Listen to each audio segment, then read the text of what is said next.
Hello everyone, how are you all. तो बहुत दिनों बाद मैं आज वीडियो अपलोड कर रही हूँ क्योंकि कुछ बच्चों का डिमांड आया था कि मैम प्लीज़ G20 के ऊपर डिटेल वीडियो बना दे, जो कि एग्ज़ाम के पर्सपेक्टिव से देखा जाता है। चाहे आप BPSC की बात कर रहे हैं, चाहे आप किसी भी स्टेट PSCs की बात कर ले, चाहे किसी भी एग्ज़ाम की मैं बात कर लूँ, तो वहाँ पे G20 पे क्वेश्चन आता ही आता है। और जो लोग कंपटीशन का एग्ज़ाम का तैयारी नहीं कर रहे हैं तो फॉर नॉलेज ये आपको जानना ही होगा और जानना ही चाहिए कि G20 एक्चुअली में है क्या, क्योंकि ये बहुत प्राउड वाली मोमेंट है हमारे इंडिया में। इस बार इसको होस्ट किया जा रहा है। तो सबसे पहले बात करते हैं कि G20 एक्चुअली में है क्या। तो आप लोग बहुत बार सुने हो कि जब मैं बात कर रही हूँ कि सितंबर से स्टार्ट हो रहा है हमारा फाइनल G20, जो कि आज हो गया आपका जो भी डेट है। तो इससे पहले जो 9 और 10 ऑफ जो सितंबर का जो मीटिंग हो रहा है, ये फाइनल मीटिंग है। कब से हो रहा है, क्यों हो रहा है, ये सारी जानकारी हम लोग जानेंगे कि पहली बार इसको कब होस्ट किया गया, किसने बनाया, कौन से ग्रुप में इसको बना के चल रहा है, इसका क्या रीज़न था फॉर्मेशन करने के। तो सबसे पहले हम बात करते हैं G20 की कुछ हिस्ट्री के बारे में। तो सबसे पहले हम जानते हैं कि जी का मतलब फुल फॉर्म क्या होता है या मीनिंग क्या होता है। तो G स्टैंड फॉर ग्रुप होता है, मतलब कि G का मतलब एक ग्रुप होता है। और आप लोग को मालूम है कि ग्रुप हम किसे कहते हैं, जब कोई भी चीज़, चाहे पर्सन हो चाहे कोई थिंग्स हो, जब उसको हम दो या दो से ज़्यादा लोगों को या थिंग्स को या किसी चीज़ को एक फॉर्म में रखते हैं तो उसे हम ग्रुप कहते हैं। तो ठीक उसी तरीके से यहाँ आपको बहुत अच्छे से समझ में आ रहा होगा कि G एक्चुअली में 20 लिखा हुआ है। तो यहाँ पे G20 से मतलब है। तो यहाँ पे G20 का मतलब ये है कि 20 का मतलब यहाँ पे कंट्री है, नहीं पूरा का पूरा कंट्री नहीं है। यहाँ पे 19 कंट्री है और प्लस एक ऑर्गेनाइजेशन है। That organization is known as the European Union. अगर जो बच्चा 10th क्लास में है या मान लो कि जो आपने 10th क्लास में पढ़ा है, तो अपने जो सिविक्स वाला चैप्टर है उसमें आपने एक यूरोपियन यूनियन के बारे में सुना होगा, ब्रुसेल्स के बारे में सुना होगा। तो ये यूरोपियन यूनियन तब बनाई गई थी। इसके बारे में भी मैंने एक वीडियो अपलोड कर रखा है, अगर चाहे तो आप लोग जाकर देख सकते हैं। अगर नहीं है तो आप लोग मुझे रिकमेंड करना, मैं बना दूंगी। तो इसमें प्लस क्या होते हैं, 19th ऑफ कंट्री है और प्लस 1 जो है आपका एक ऑर्गेनाइजेशन है। उस ऑर्गेनाइजेशन में ऑलरेडी 27th ग्रुप है, ठीक है। सॉरी टू से कि उसमें 27th ऑफ मेंबर्स है उस ग्रुप में, ओके। तो अब बात करते हैं कि थोड़ा सा इसका हम जान लेते हैं कि एक्चुअली में 22 में इसकी जो समिट हुई थी या इसका होस्ट किस कंट्री ने किया था। तो उन्होंने किया था, इंडोनेशिया ने किया था। ये इंडोनेशिया ने कब किया था, तो 2023 में किया था। ये कौन सा समिट था, तो ये 17th समिट था। मैंने यहाँ पे मेंशन कर दिया है, अगर आप चाहो तो इसका स्क्रीनशॉट ले लेना, नहीं तो धीरे धीरे नोट्स बना लेना। ये एग्ज़ाम के पॉइंट ऑफ व्यू से बहुत ज़्यादा इम्पॉर्टेंट है और इस बार आपको BPSC एग्ज़ाम में भी आने वाला है। उसके बाद 2023 की बात कर रहे हैं, तो 2023 में हमारा इंडिया होस्ट कर रहा है। You know all about this कि हमारा इंडिया कहाँ, क्यों, कैसे कर रहा है, फिर भी मैं आपको बताऊंगी। अब बात आती है कि 2024 में कौन करेगा, तो ये ब्राज़ील करेगा। एक्चुअली में ये ब्राज़ील क्यों हो रहा है, ये एक सीरीज़ स्टार्ट होती है, USA से स्टार्ट होगी और ये जितनी भी कंट्री है सारे कंट्री एक बार होस्ट करेंगे। और प्लस कि इसका कोई भी हेडक्वार्टर नहीं है। जब मैं ऑफलाइन पढ़ा रही थी तो कुछ बच्चे ने मुझे इस पर क्वेश्चन किया था कि मैम इसका हेडक्वार्टर कौन सा है। तो मैं बता दूं बच्चों लोग या भाई लोग या जो भी हो आप लोग, इसका कोई भी हेडक्वार्टर फिक्स नहीं है। ये कंट्रीज़ वाइड डिपेंड करता है, ठीक है। चलो हम इसकी थोड़ी हिस्ट्री की बात कर लेते हैं। हिस्ट्री का मतलब इसका बैकग्राउंड के बारे में बात कर लेते हैं। एक्चुअली में ये बैकग्राउंड है क्या। G20 मैंने भी बता ही दिया कि एक ग्रुप है किसका, 19 ऑफ कंट्री का है और प्लस एक यूरोपियन यूनियन है। इस यूरोपियन यूनियन का हेडक्वार्टर कहाँ है, तो ब्रुसेल्स में है। और ये इसमें ऑलरेडी 27 देश एग्जिस्ट कर रहा है, मतलब 27 कंट्री यहाँ पे मेंबर है। बात करते हैं इसकी फॉर्मेशन की कि G20 की फॉर्मेशन कब हुई। तो इससे पहले हम बात करेंगे, आपको G7 पे लेकर चलते हैं। G7 क्या है, वंस अपॉन अ टाइम की बात है 1978 में। मैंने 78 बोला है, बहुत सारे बच्चों को लगता है कि मैम 78 बोल रही है, 8 नहीं 78 मतलब 70 बात कर रही हूँ मैं। तो यहाँ पे इस टाइम क्या हुआ था कि कुछ कंट्री में यहाँ पे जो क्रूड ऑयल थे इनका क्राइसिस हो गया था। कुछ कंट्री जो थे उन्होंने इस ऑयल को देने से मना कर दिया था। जब मना कर दिया था तो बहुत सारे कंट्री की इकोनॉमी जो डाउन हो गई थी, वहाँ पे बहुत ज़्यादा प्रॉब्लम क्रिएट हो गया था। तो कुछ कंट्री ने मिल करके एक मीटिंग किया था। ये मीटिंग कब हुई थी? तो 1973 में ये मीटिंग की गई थी और इस मीटिंग में 4-5 मतलब 4 कंट्री मिल करके एक ग्रुप बनाया जिसका नियम रखा गया था G4। फिर बाद में धीरे धीरे करके ये G8 पे आया और G8 में वो कंट्री है जो सबसे ज़्यादा रिचेस्ट माना जाता है और इनके पास बहुत अच्छा इकोनॉमी माना जाता है। इनके पास जो GDP होता है वो अच्छे खासे परसेंटेज में होती है, इनका ट्रेड भी अच्छा खासा होता है। लेकिन यहाँ पे क्या हुआ कि 2014 में एक यूक्रेन वाला मामला हो गया था जिससे रसिया को इस G8 से निकाल करके इसकी G7 कर दिया गया और अभी भी वो G7 है जिसमें हमारा इंडिया उसका मेंबर नहीं है। तो ये G7 क्या है इस पर भी मैंने वीडियो बना रखा है, तो आप लोग देख सकते हैं। तो यहाँ पे थोड़ा सा हम जान लेते हैं कि रसिया यहाँ से आउट हो गया था। क्यों हो गया था? क्योंकि ये क्रीमिया की वजह से हो गया 2018 में।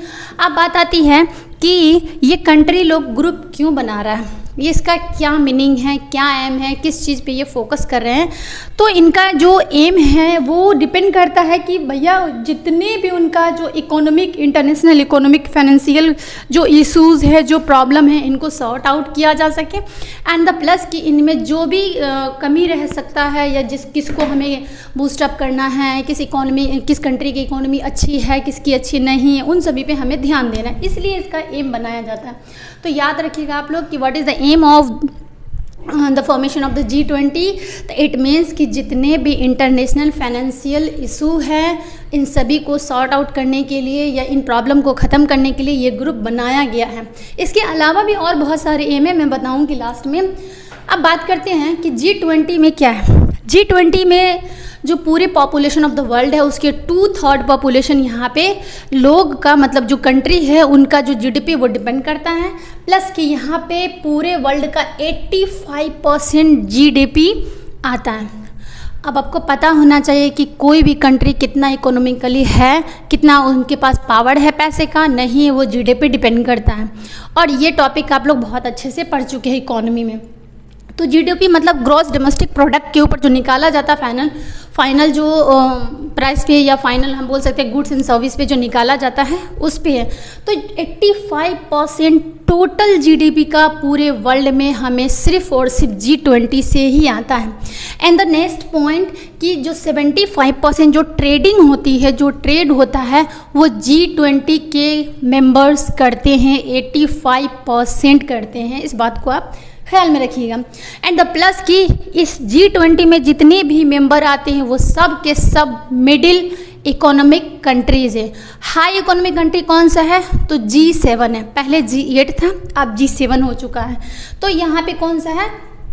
तो यहाँ पे आपसे पूछा जा सकता है बहुत सारे क्वेश्चंस कि बताओ कि टोटल इकोनॉमी जो है या टोटल GDP जो है कितना परसेंट हमें G20 से पता चलता है या बताता है। तो आप बताएंगे 85%। टोटली कितना ट्रेड होता है? तो 73-75% के अप्रॉक्स में चलता है। ठीक है, अब बात आती है कि इसकी जो G20 इसकी फर्स्ट मीटिंग कब की गई थी? तो ये किया गया था 2008 में किया गया था बाय USA। ये USA के थ्रू किया गया था, 2008 में किया गया था। इसकी फॉर्मेशन कब की गई थी? तो इसकी फॉर्मेशन की गई थी 1999 में की गई थी, जब G20 की जो फॉर्मेशन हो गई, G7 की जो फॉर्मेशन हुई थी 1975 में जब मीटिंग वगैरह किया गया था तो उसमें बनाया गया था। उसके बाद ही G20 का 1999 में इसकी फॉर्मेशन की गई थी। मैंने यहाँ पे मेंशन कर दिया है, आप लोग देख सकते हैं। और यहाँ पे जो भी प्रॉब्लम होती है इसको सॉर्ट आउट किया जाता। ये हो गया आपकी पूरी जानकारी G20 के बारे में। अब हम बात करते हैं कि G20 हमारे इंडिया के प्रोस्पेक्टिव से बात कर रहे हैं, हमारे इंडिया में क्या क्यों कैसे हो रहा है। तो हमारे इंडिया में G20 की जो मेज़बानी की जा रही है या इसका होस्ट किया जा रहा है ये 2023 में किया जा रहा है। एंड कि ये 9th and 10th ऑफ सितंबर को किया जाएगा, मतलब फाइनल इसकी मीटिंग होगी। आप लोग सुन रहे होंगे बहुत सारा मीटिंग हुआ है G20 एक्चुअली में वो सब क्या है? तो मैं बता दूं कि G20 में मोर देन 200 मीटिंग्स हुई है, जो कि फर्स्ट मीटिंग की अगर मैं बात करती हूँ तो वो हुआ था भोपाल के अंदर एंड द सेकंड मीटिंग जो हुई थी वो हुआ था बेंगलुरु के अंदर। तो आपसे क्वेश्चन में पूछा जा सकता है कि कहाँ पे फर्स्ट मीटिंग किया गया था G20 का, तो आप बोलेंगे भोपाल में। प्लस कि यहाँ पे और भी सारा क्वेश्चन आता है, जैसे फाइनेंशियल G20 का मीटिंग कहाँ हुआ, टूरिज्म का कहाँ हुआ, फिर क्या बोलते हैं एग्रीकल्चर पे कहाँ हुआ, ये अलग अलग होते। तो टोटल मोर देन 200 है, तो उसको मैं किसी वीडियो में या अलग से मैं बता दूँगी। ठीक है, ये रहा हमारा इंडिया कौन सा एडिशन होस्ट कर रहा है, तो हमारा इंडिया 18th कर रहा है। 17th किसने किया था, तो वो किया था इंडोनेशिया में। 18th कौन कर रहा है, तो 18 कर रहा है हमारा इंडिया। और 19th कब होगा, तो 2024 में कौन करेगा, तो वो ब्राज़ील करेंगे। ठीक है, अब बात करते हैं कि यहाँ पे हमारे इंडिया में जब आप लोग G20 का इमेज देखते हो, अब यहाँ पे तो मेरे पास डिजिटल बोर्ड है नहीं जो मैं क्लिक करूँ और फटाक से मैं आपको वीडियो फ़ोटो दिखा दूँ। आई होप कि आप लोगों ने ये वीडियो या फ़ोटो कहीं पे देखा होगा कि वहाँ पे एक नटराज का जो स्टैचू बना हुआ है, प्लस वहाँ पे लोटस बना हुआ है। तो लोटस यहाँ पे जो लोगो में डाला गया, तो वो लोटस डाला गया। भैया क्यों डाला गया लोटस, तो आपको पता ही है कि लोटस क्या है, इसकी कितनी वैल्यू है, ये कहाँ पे खिलते हैं और इसकी इम्पोर्टेंस कितनी है। लेकिन हाँ, एक बात मैं बता दूँ, उसकी जो 7 पेटल्स है, पेटल्स बोले तो पंखुड़ी, उसके जो 7 पंखुड़ियाँ हैं वो क्या डिनोट करते हैं, तो आप इसके बारे में मुझे कमेंट में बताएंगे कि एक्चुअली ये डिनोट क्या करना चाह रहे हैं, वो जो 7 पंखुड़ियाँ वो क्या बताना चाह रहे हैं। ठीक है, मैं बता देती हूँ कि कुछ 7 करके ऐसा कुछ है जो एग्जिस्ट करता है, तो आप लोग समझदार हो, बता दो मुझे। ठीक है, उसके बाद बात करते हैं कि यहाँ पे इसका कलर कौन सा डाला गया। जब G20, जब इस तरीके से G20 लिखा गया है, तो वहाँ पे जो कलर डाला गया है वह सैफरॉन डाला गया है, वाइट डाला गया है, ग्रीन डाला गया एंड ब्लू डाला गया। अब बोलोगे ma'am saffron white and blue, तो सैफरॉन वाइट एंड क्या बोलते ग्रीन, तो समझ में आ गया ये हमारा ट्राई कलर का है, मतलब कि ये हमारे फ्लैग का कलर ये बता रहा है। लेकिन ये व्हाट अबाउट ब्लू कलर, तो ब्लू कलर ये बताता हमारे ओशियन के बारे में। क्या ओशियन में हमें बहुत ज़्यादा पानी को बचाना है, नो, ये बता रहा है कि हम ओशियन को किस तरीके से क्लीन करके रखें, किस तरीके से उसके अंदर जो एक्वेटिक एनिमल है, एक्वेटिक जो प्लांट्स है, उसको हमें बचाना है, उसे कंजर्व करके रखना है। तो ये ब्लू कलर बताया। तो आपसे पूछा जा सकता है कि वाइट, सैफरॉन एंड ग्रीन क्या डिनोट कर रहा है, या आपसे पूछा जा सकता है कि ब्लू कलर क्या डिनोट करना है, कुछ भी पूछा जा सकता है। वी नेवर नो कि व्हाट दे आस्क। अब बात करते हैं यहाँ पे थीम क्या है हमारे इंडिया में जो होस्ट किया जा रहा है। तो थीम इसका रखा गया है one nation one earth and one family रखा गया। अब ये one nation one earth one family क्यों रखा गया, तो एक्चुअली में आपने सुना होगा, जब G20 का आप इमेज देखते हो पूरा का पूरा, मतलब नेट पे जो वायरल हो रहा है, जो देख रहे हो आप लोग, तो वहाँ पे एक टर्म्स लिखा जाता है कि वसुधैव कुटुंब। वसुधैव कुटुंब का मतलब होता है, एक्चुअली में ये संस्कृत वर्ड है और ये संस्कृत बहुत महाउपनिषद से लिया गया था। उसके टेक्स्ट को जब मीनिंग निकाला गया तो वहाँ पे पता चला कि इसका मतलब ही होता है वर्ल्ड इन वन फैमिली, मतलब जो वर्ल्ड है हमारा पूरी एक फैमिली है। तो वहीं से ये टर्म्स निकाल करके यहाँ पे डाला गया कि one earth one family and one future. तो यहाँ पे अर्थ, फैमिली और फ्यूचर, तो यहाँ पे कहीं कहीं पे नेशन भी बोला जाता। तो ये नहीं बोलेगा कि मैम इसमें लिखा कुछ और है आप कुछ और बोले, कहीं कहीं पे नेशन टर्म्स का भी यूज़ किया गया है, या कहीं कहीं पे यहाँ पे बोला गया है कि आप one earth one family and one future भी बोल सकते हैं, या one earth one nation one earth one family भी यहाँ पे। तो कहीं कहीं पे 2-3 चीज़ यूज़ है, लेकिन ज़्यादा आपको लेके चलना है कि one earth one family and one future इसका थीम है। और यहाँ पे एक बात मैं बता दूँ, सबसे इम्पॉर्टेंट बात, अगर आप लोगों को दिखाई दे रहा हो तो मैं थोड़ा सा साइड हो जाती हूँ। मैं बता दूं कि जब आप देखते हो तो हम देखें आप लोग कि जो जब हमारे नरेंद्र मोदी जी मतलब बैठे रहते हैं जिस सीट पे, वहाँ पे हमारे इंडिया का जो वहाँ पे लोगो, तो वहाँ पे इंडिया की जगह पे वहाँ पे भारत लिखा हुआ है और प्लस वहाँ पे G20 का लोगो लिखा और ऑल्सो भारत लिखा हुआ है। तो एक्चुअली में मैं बता दूँ कि ये देवनागरिक लिपि में लिखा गया है और प्लस ऐसा हो रहा है तो मैं बता दूंगी, अगर ऐसा कुछ हुआ तो अमेंड किया जा सकता है, कॉन्स्टिट्यूशन में चेंज होगा। वैसे मैं बता दूं कि हमारे कॉन्स्टिट्यूशन में इंडिया एंड भारत का दोनों नेम वहाँ पे डाला गया है। चलिए ठीक है, मैं नेक्स्ट बता रही हूँ। तो ये हो गया भारत के बारे में थोड़ा सा। मैं बता दूँ आप लोगों को कि इसका एजेंडा क्या है। तो एजेंडा इसका है inclusion faster grow of artificial intelligence. मतलब इसका एजेंडा क्या रखा गया, तो एजेंडा ये रखा गया है कि जितने भी आर्टिफिशियल इंटेलिजेंट है इनका फास्टर ग्रोथ किया जाए, इसको बढ़ावा दिया जाए। ठीक है, अब यहाँ पे मैंने बता दिया कि टोटल मीटिंग कितनी होनी है, तो 200 होनी है। तो फर्स्ट कहाँ होना था, भोपाल में होना है, और सेकंड बेंगलुरु में हुआ है। अगर मैं बात करती हूँ कि इसका जो मोडाल है, इस मोडाल को किसने लीड किया है, तो एक इंस्टीट्यूशन है। तो आपसे यहाँ पे बीपीएससी में यही क्वेश्चन पूछा जाएगा कि G20 का जो इंडिया में होस्ट किया जा रहा है, उसका जो मोडाल है उसको किसने या इसके मोडल को किसने लीड किया है। तो ये एक इंस्टीट्यूशन है जिसका नाम है Indian institution of democratic leadership नाम है। और ये लीडरशिप कहाँ है, तो ये मुंबई में है। ठीक है, तो इस बात को रखेंगे आप लोग याद, क्योंकि ये बहुत इंपॉर्टेंट पॉइंट है, Indian institute of democratic leadership. ठीक है, नेक्स्ट अगर मैं बात करती हूँ इसके शेरपा कौन है, शेरपा कौन है इसके, तो आप याद करेंगे कि याद रखेंगे कि अमिताभ कांत जी इनके शेरपा हैं। और अमिताभ कांत कौन है, तो याद रखेंगे ये नीति आयोग के सेकंड को एग्जीक्यूटिव चीफ है ये। अब मैं बात करती हूँ नीति आयोग के फर्स्ट चेयरपर्सन कौन है, तो आपको हमेशा पता होना चाहिए कि नीति आयोग के जो चेयरपर्सन होते हैं वो हमेशा जो प्राइम मिनिस्टर ऑफ इंडिया होते हैं, या मैं बोल सकती हूँ प्राइम मिनिस्टर ऑफ भारत होते हैं, वही होते हैं। तो आप मुझे बताएंगे कि नीति आयोग के अभी चेयरपर्सन कौन है। चलिए ठीक है, नेक्स्ट अगर मैं बात करती हूँ कि आप एक लोगो देखे होंगे, जब आप देखे होंगे कि G20 की कहीं पे समिट हो रही है तो इस तरीके से एक लोगो बना हुआ और यहाँ पे एक नटराज का एक स्टैचू बना हुआ है। तो नटराज क्या है, नटराज पहली बात तो ये कि उसके ऊपर एक क्वेश्चन बन गया है कि world largest statue of Nataraja कहाँ इस्टेब्लिश किया गया है या कहाँ इंस्टॉल किया गया है, तो वो हमारे इंडिया में किया गया है। इंडिया में कहाँ किया गया है, तो दिल्ली में किया गया है। अच्छा हाँ, एक बात और, G20 का जो समिट हो रहा है या होस्ट किया जा रहा है हमारे इंडिया में किस जगह पे किया जा रहा है, तो वो दिल्ली में किया जा रहा है। कहाँ, तो प्रगति मैदान में किया जा रहा है। इस बात को आप याद रखेंगे। नेक्स्ट पॉइंट कि जो नटराज स्टैचू है ये किस डायनेस्टी से जुड़ा हुआ है या किस डायनेस्टी से रिलेटेड है, तो आप याद रखेंगे ये चोला डायनेस्टी से रिलेटेड है। तो आपको यहाँ पे नटराज के ऊपर एक क्वेश्चन भी बन सकता है कि Nataraja statue is related with, मतलब किस चीज़ से रिलेटेड है या बिलोंग टू, तो आप याद रखेंगे विच डायनेस्टी, तो चोला डायनेस्टी से ये रिलेटेड है। एंड द नेक्स्ट पॉइंट कि ये भोलेनाथ बाबा के ऊपर मतलब उन्हीं के कंसीडर में डाला जाता है, उन्हीं को मतलब पूजा वगैरह करते हैं उन्हीं की नियत से, और प्लस इनको कहा जाता है लॉर्ड ऑफ डांस। तो आपसे एक क्वेश्चन और बन सकता है कि Nataraja statue is also known as what, the lord of dance.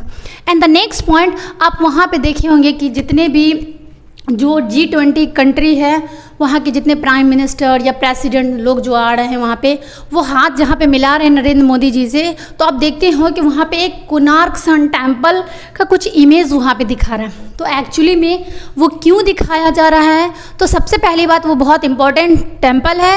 And the second point कि हमारे इंडिया का फर्स्ट सोलर टेम्पल वही बना है। तो फर्स्ट सोलर मतलब कंप्लीटली सोलर टेम्पल जो है वो कौन है, कोणार्क सन टेम्पल है।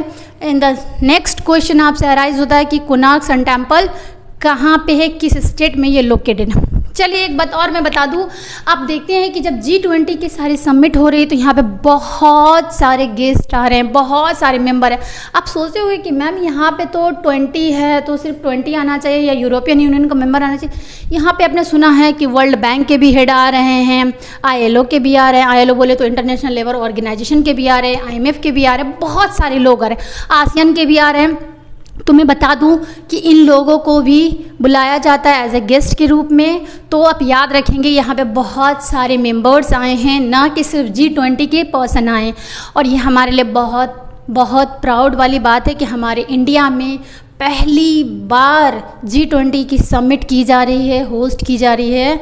और यहाँ पे हम लोगों को बहुत बड़ी मतलब बोल सकते हैं कि ये हमारा जो ईयर है 2023, it is a lucky year, क्योंकि चंद्रयान 3 भी बहुत अच्छा काम किया है। आसियान का समिट किया गया है, ब्रिक्स का किया गया है, ब्रिक्स का नेक्स्ट ईयर होगा तो यहाँ पे SCO का किया गया है और बहुत सारे। तो यहाँ पे SCO के भी मेंबर आए हैं, ADB के मेंबर आए हैं। तो सब के सब एक दूसरे से रिलेटेड है, मतलब एज ए गेस्ट के रूप में बुलाया जा रहा है। तो ये हो गया आपका पूरा का पूरा ऑल अबाउट G20 के बारे में। मैं एक बार थोड़ा सा समअप कर देती हूँ। G20 हमारे इंडिया में कब किया जा रहा है, 2023 में किया जा रहा है। कब होस्ट किया जाएगा, इम्पॉर्टेंट वाला कब किया जाएगा, तो 9th and 10th ऑफ सितंबर को किया जा रहा है। बाकी जो हुआ है वो नॉर्मल हुआ था। यहाँ पे जो 9th एंड 10th ऑफ सितंबर को हो रहा है वहाँ पे सारे के सारे इम्पोर्टेंट पीएम, प्रेसिडेंट एंड जो उनके मिनिस्टर वगैरह हैं वो सब आए। तो इन सब बातों को याद रखेंगे। ये सारा का सारा ऑल अबाउट द G20 के बारे में। और G20 जहाँ जब से स्टार्ट हुई है, इट मीन्स कि इम्पॉर्टेंट वाला मीटिंग स्टार्ट हुई है, वहाँ दिल्ली में सारे स्कूल्स वगैरह बंद किए गए हैं। क्यों बंद किए गए हैं? क्योंकि वहाँ पे मतलब आप जानते हैं कि जब कोई मिनिस्टर्स या कोई पीएम या प्रेसिडेंट आ रहे हैं तो उनके लिए बहुत ज़्यादा मतलब इंतज़ामात करनी पड़ती है। तो चलिए ठीक है, हम लोग अब मिलेंगे नेक्स्ट वीडियो में। अगर आप लोगों को कोई और टॉपिक पे वीडियो चाहिए इन डिटेल वे में तो प्लीज़ कमेंट करें मुझे, मैं आप लोगों को उस टॉपिक पे वीडियो बनाने की कोशिश करूँगी। एंड द नेक्स्ट पॉइंट, अगर आप लोग लोकल एरिया से है, जैसे मान लीजिए दरभंगा करीमगंज से है या मान लीजिए दरभंगा में किसी भी एरिया से है, तो मेरा ऑफलाइन क्लास भी चलता है, 6 to 10th क्लास तक चलता है, तो आप लोग विज़िट कर सकते हैं। मैं बता दूं कि जो आपका near almighty public school Khaliliya के पास वहाँ है, वहाँ पे मेरी बोर्ड लगी हुई है, मैं यहाँ पे डिटेल डाल दूँगी। आप लोग देख करके अपने बच्चों लोगों को चाहे तो एडमिशन ले सकते हैं। चलिए, thank you so much for watching this video.